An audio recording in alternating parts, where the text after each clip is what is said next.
This is the Growing a Little Wiser show, brought to you by Joshua DeLeon. This episode is powered by Ferocious Productions.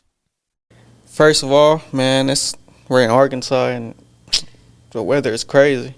Yeah, no, I mean, for April, it's kind of shocking how we just got hit with that cold front. And, yesterday morning, like I remember, obviously, sometimes when we get a cold front, a storm will come through, but it was sunny. And just like I went out and got my hair cut yesterday morning, it was hot. And then came out and it was like, oh. Cold, right, man. I was at work too. I clocked in at 12 p.m. and it's about 70 degrees or something. Then when I got off and it was like 40. So it's definitely been hard for us in Arkansas. First I want to start with congratulating you because you just dropped your recent album, Speak for Yourself, and the fact that it's almost been a decade for you in this journey, man. And I know there's been a lot of things that you've learned along the way, and I want to pick your mind through those years. Let's do it. 2015, well, before 2015, in one of your interviews I watched, you spoke something about it may be sensitive for you, but you can say okay the minimum or however you want to go at it. But you said something about running away from home, and that really would spark you with the rapping stuff. First, what was the reason that you run away, and how did that spark you to rap and make music? I started rapping and making music in 2015, but I was still in high school at that point. And, my upbringing with schooling, wasn't as pleasant or, I guess, comfortable in most cases as other students. Yeah. It felt like I was getting bullied and judged a lot to the points where it was affecting my mental health. And I remember at that point I was like, in 9th or 10th grade. And, like, I had friends that I met digitally, like on Facebook or Instagram at that point. And, like, we agreed that once I got out for summer, I was like, okay, let me just catch a flight and come hang out with you, like California, for a summer. So I was like, I'm out of here. I'm running away.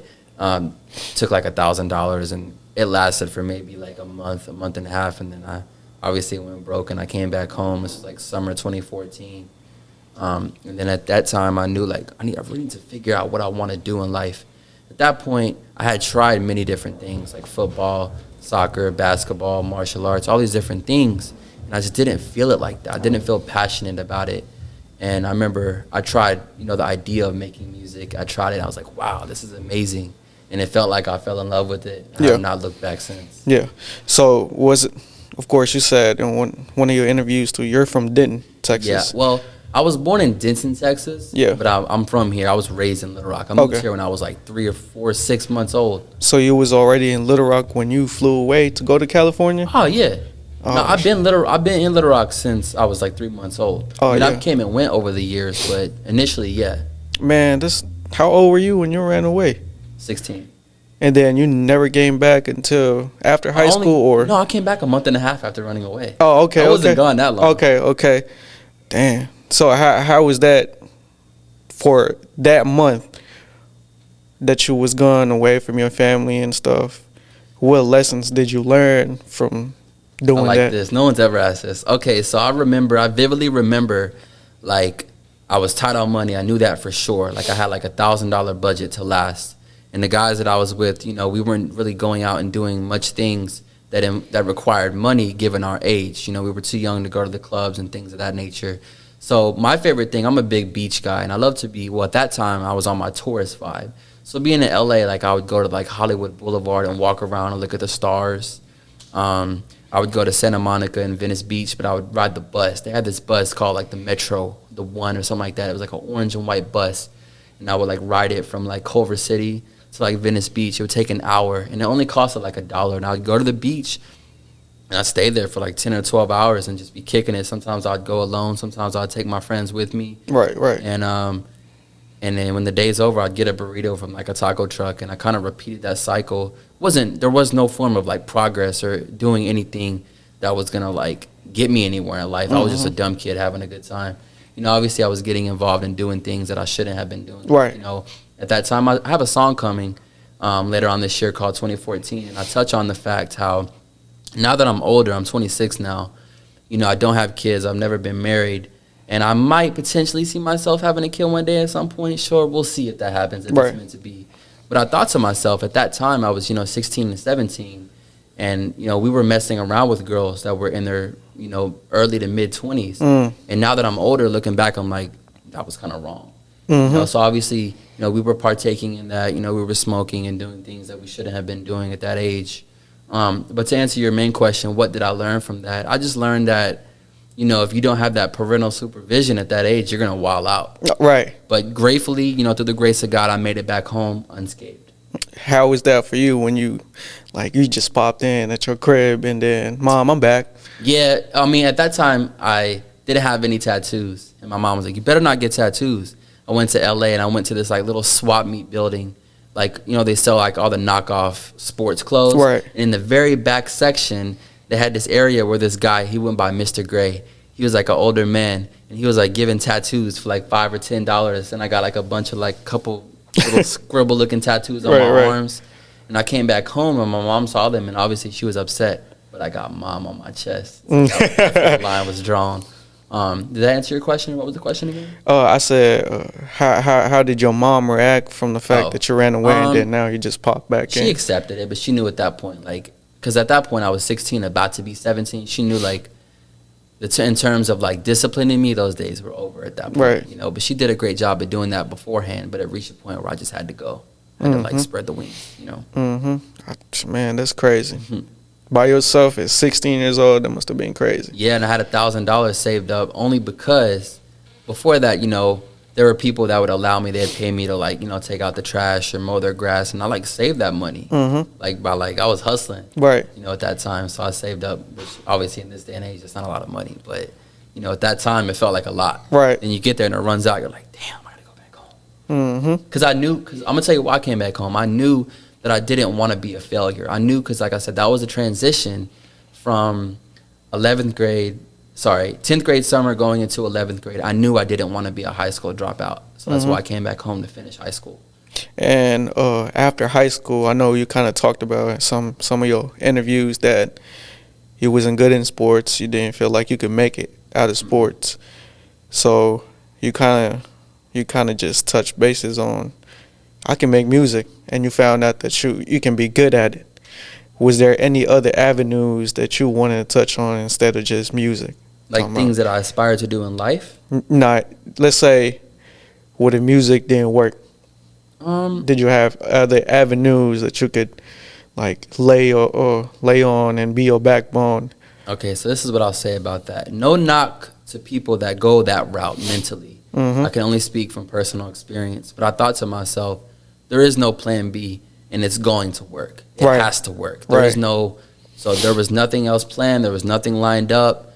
In some cases, I learned this. I remember watching what I'm about to say. I remember watching this from people I look up to and studying them on what they said. And it was like, if you have a plan B, you're basically telling yourself, it's okay if I fail because then I'll have this. But if you say, no, this has to work, then it's going to work. If that makes sense. So, no, there wasn't anything lined up. But I do remember walking around before I ever created music. And, my upbringing, the translation from going from a child to an adult, I wanted to be a lot of things. At one point, I wanted to be the president. I wanted to be a tornado chaser. I wanted to be a garbage man. I remember thinking the last regular thing I ever saw myself being at 16 was I'd probably be a photographer or something like that. Not knowing 6 months after that I was going to find music, and then boom. And then you said something about, working all these type of jobs to fund your passion, fund what you love to do. When was the last job that you had to really just man, I got to get a job to support this? That's a great question. The last regular job I worked was about 5 years ago. Okay. It was let me think about this. It was at a retirement home in Denver, Colorado, and I remember I was doing a bunch of different things. They had me washing dishes, and they had this room where I guess all the people that lived there, they would come out to this dining room, and I had to prep it for breakfast, lunch, and dinner. And I was starting to build and develop relationships with the elders that were living there, but that was short-lived. It lasted maybe 2 or 3 weeks. Right. Before that, I worked at this place called Macrina Bakery in Seattle, Washington. That lasted for like 2 or 3 weeks. They would have me like, I'd get to work at like 10 o'clock at night, and I would have to like, there'd be like a list of paper, like an order list, and I'd have to go out there and find the different kind of breads that the person ordered, bag that up, bring it, and like box it up, because this was a delivery company. Before that, I had my longest job of all time at that time, which was 6 months. It was an overnight stocking position at King Soopers in Elgin, Colorado. And then before that was my first job in 2015, which lasted for about a year, and it was dishwashing. Right. I was making $7 an hour washing dishes. Wow. It was a high school job. I'd go to school, and off of school, I'd get off for the work program, walk 2 miles to go wash dishes, and then walk 5 miles after dark to go home and try to make songs in 2015. That's crazy. So how did that work for you? Like, that must have been a crazy time management thing, because were you working full-time hours while going to school, and then? Nah, it was part-time. Okay. It was like 15 hours a week, which is a joke, obviously. Okay. And after high school, you obviously still had to have a job to like fund it. Well, I was in a very fortunate position to have, you know, the women that I grew up with, my grandmother, my mother, my great-grandmother, rest in peace. She was fortunate enough to allow me to just live under her roof for the first couple of years of that, and not charge me anything, and just like let me just focus on my craft and try to figure this music thing out. And this was between the years of like 2016 through like 2018. So, and she allowed me to do that, and that saved me, because if that wasn't the case, I would have had to gone out and get a full-time job and things of that nature. So okay, that's great. So shout out to my grandmother. Shout out grandma. And just to break it in increments, like, what is it now? Not the 9th year or the 8th year? I started making music in 2015. So March 2015. So we're at the 9-year mark. Next year we'll be at the 10th. I'm so excited. That's crazy. So just to break it off in 3 different increments, like 3 years, the 6th year, and then the 9th year. Talk about your experiences in the 1st to the 3rd year, like in terms of the things that you had to sacrifice to make this work, the things that you've learned, and how that first 3 years affected the second 3 years. Okay, so we'll start there. The first 3 years was obviously fueled off delusion. You know, when I first started doing it, the music was not good. And once I got to year 3, in that case it was 2018, the music was still not good. There was a small core amount of people who were supporting me, which I don't know how or why they did that, because the music was not good. But the drive was there. No money was being made.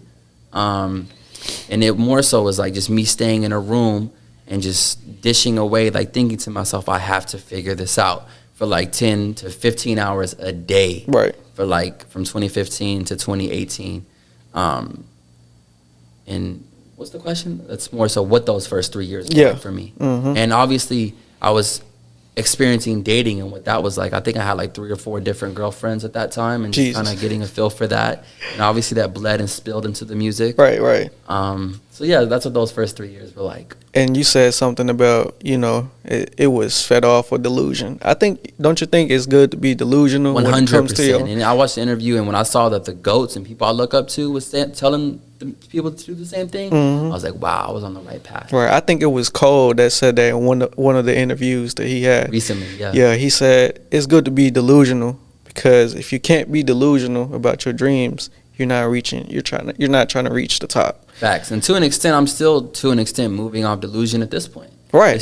Except obviously, you know, things have been accomplished and things are much more clear now. Right. But, you know, the delusion is still there. And I think it might always be. Who knows? We'll see. And now about the second 3 years. Once we got to 2018, so that's 2018 to 2021. That's when things kind of started to change. Money still wasn't really being made. The music I did start to notice progress within the music. And by the time we got to that 6-year mark, little things were happening. Like I got verified on Instagram back in like 2019. I had a song that I made called Painful. At that time, I think it was like my 60th song or something like that, which touched on, you know, abuse and things that women go through of that nature, which one of my ex-girlfriends told me her story and was like, can you translate this into your music and we'll see if it can help people. And it did. Right. And I remember we shot the video and she was in it. And she herself was in it. She was crying. Showed it to her mother. Her mother started crying. put the video up on Facebook, and then within like 7 months, it had like 1 million views. Mm-hmm. So it went viral, I guess. I don't know, and that kind of warranted, I guess, my first couple milestones that could have been revered as something special, which, you know, got me on TV for the first time. KRK, they came to the crib and shot some shots, and they threw it up on TV. That happened. Getting verified on Instagram, and the first video with 1 million views all happened by that 6-year mark. But no money was still really being made, and the music wasn't that good just yet. Right. But I was growing as a man still, and I was still kind of on that same vibe with, like, you know, having different girlfriends. And yeah, that's pretty much how it was, like, by making it to that 6-year mark. How about the 3rd year mark? What do you mean? Like 3 to 6. Sorry, that's it. That's us making it to 6. Okay. Which was 2021. Right. Around that time. So how about 2021 to up to now? We call this like the I guess the golden era, because going into fall, like, it felt like from 2015 until the fall of 2022, I was just making and just trying to find myself and trying to find my sound. But something happened. Something happened on Thanksgiving of 2022.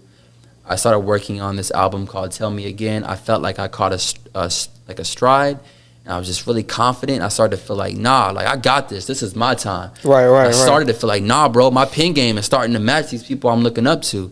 And, like, I felt like, nah, this is for real. Mm-hmm. And then obviously I kept going with that energy.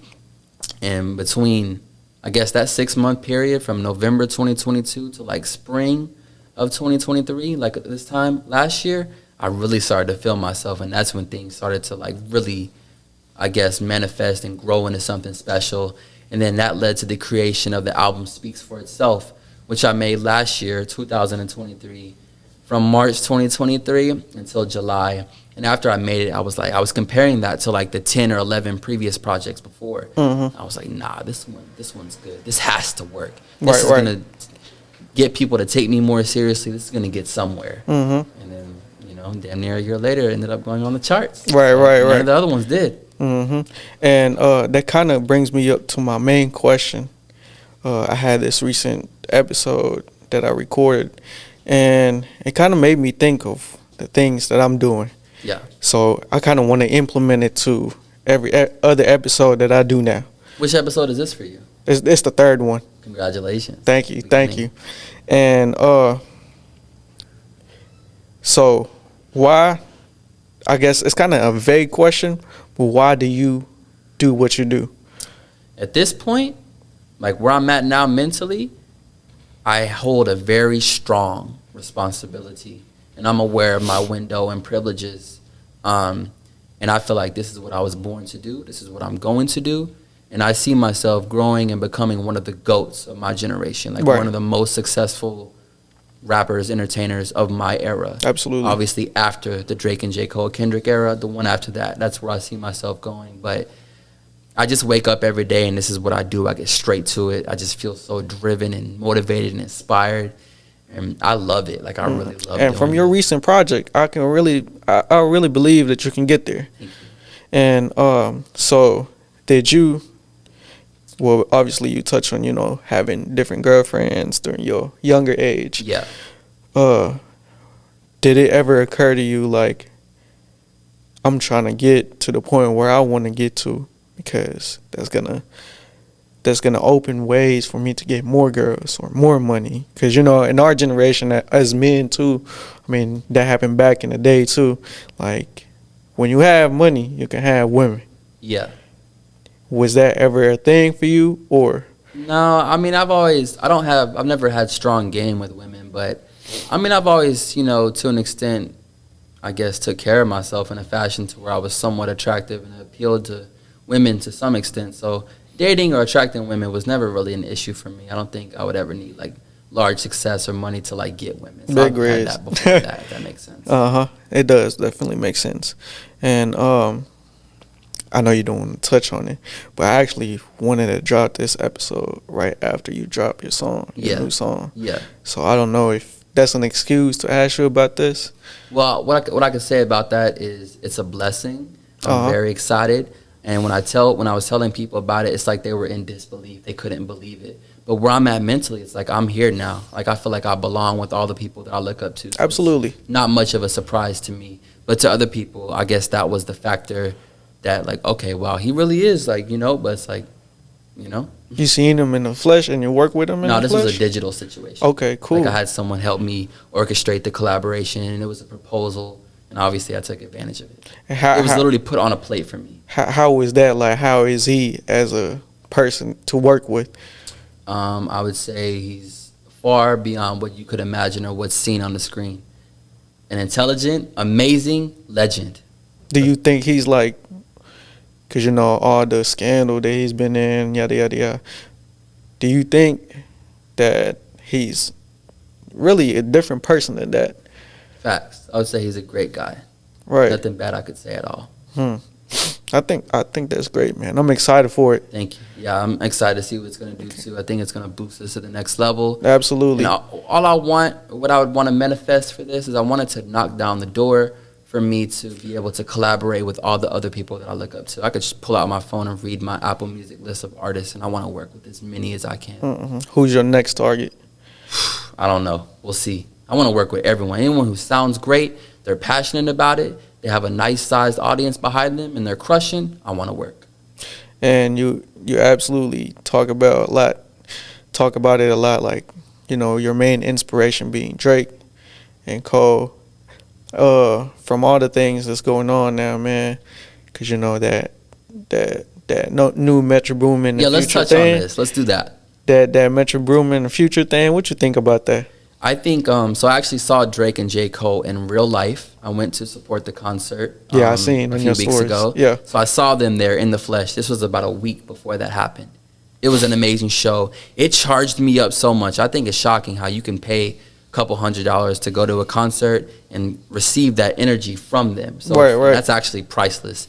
So with that being said, I had a great time. And then I go about my life, and I'm working from the energy that was warranted from them. And then obviously Kendrick dropped that missile, and then I just see everyone lashing and quote turning their back. I don't want to say anything too much because we don't really know what's going on behind the scenes. Right. But as it appears, I'm not rocking with the Drake or the J. Cole right. because they're goats, and I love Kendrick. I love all of them. So to see anyone talking down on any of them, I'm not liking it. It actually, I think when it came out, it bothered me. I was upset the whole day because I love Drake. I look up to him to an extent. I see him as a father figure. So it bothered me. And you just said like you see Drake as a father figure. Yeah. Why is that? More so pertaining to how I should conduct myself as a man as well as a rapper or entertainer, or just going about this journey, because obviously that's the guy you want to look at. The most successful, the most skilled, a hybrid, some people would say. I didn't have a dad growing up. I had a great grandfather, but he passed away when I was super young. And between that point of my grandfather passing away when I was 12 to, I guess, when I really started to lock in and look up to Drake, which was around 2017, there was no other male figure that I felt like I could look up to that could teach me. And over the years, obviously, I've looked up to him. Many other people, too, but I would say as the GOAT. Yeah, I could say that for me, too, being that I look at Cole. Yeah. Like, every time. When I saw them in front of me, I was like, wow, this is... I bet it was crazy. Yeah. Man, I always say that when this works, when this podcast thing work, I want a one-on-one with Cole, You because can get there. every interview that he got is life lessons after life lessons after life lessons. Many gems. I spent a lot of my time this week. Actually, I've watched 5 DJ Khaled interviews. I didn't know how amazing that guy was in terms of the game that he's spitting and putting out to the people. Right. But I love to watch interviews of the people that I look up to. I would say 70% of everything I know pertaining to this game I learned just from simply studying the people who are at the top and listening to their interviews on replay. If that makes sense. So yeah, that's what I'd say about that. At the end of, I don't want to say this in a negative way. Yeah. But at the end of the day, at the end of the line, what legacy do you want to leave? We'll see how that goes when we get there. But some of my biggest goals, accolades aside, I want to change the way people think. I want people to look at me and watch me go from here, I guess, going up, working as hard as I can, giving my all. And I want that to reflect energy that people can absorb and apply that to their lives, and for them to work as hard as they can and chase their goals and become the most successful version of themselves that they can be. I want that to be a thing. I want for people that are depressed and feel alone and I guess drowned in negativity to an extent, I want the music to be a positive source to uplift them out of those negative energies. And I guess those are a couple ways that I want to impact people positively, if that makes sense. And you said something about, uplift people from depression and all this, all the mental state that can go wrong from a person. Does that come from personal experience as well? Like, you've been depressed before, so I want to help people heal and not feel so depressed. I have learned that. I will say this for sure. So, I've pretty much been on my own for the last year. I haven't jumped in any serious relationships. Right. My life has been much happier because of that. Back in the days when I was taking serious relationships, I was more sad and depressed all the time about that.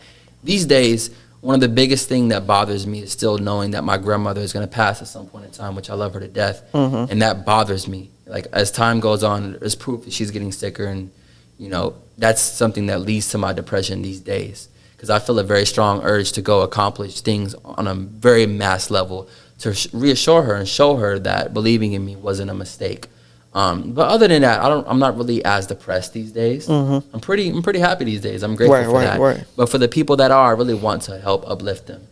That's great. That's a great answer, man. I don't even have any other questions for that. What is success to you, and what would make you say that, damn, I made it?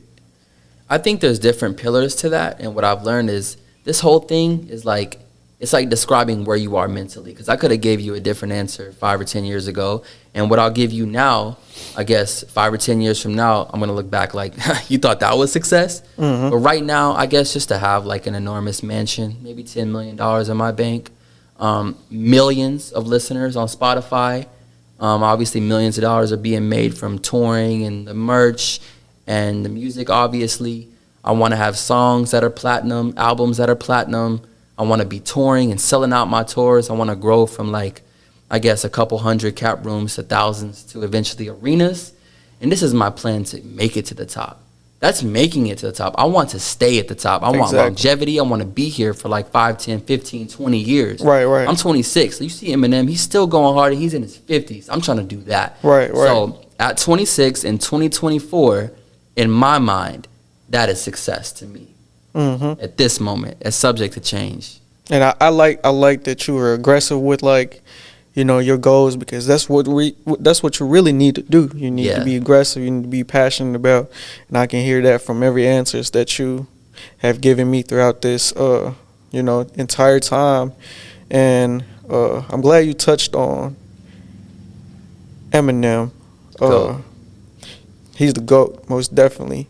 And within his longevity in the game, he faced critics, being the fact that, I know you said in your interview you don't really look at race and any of so.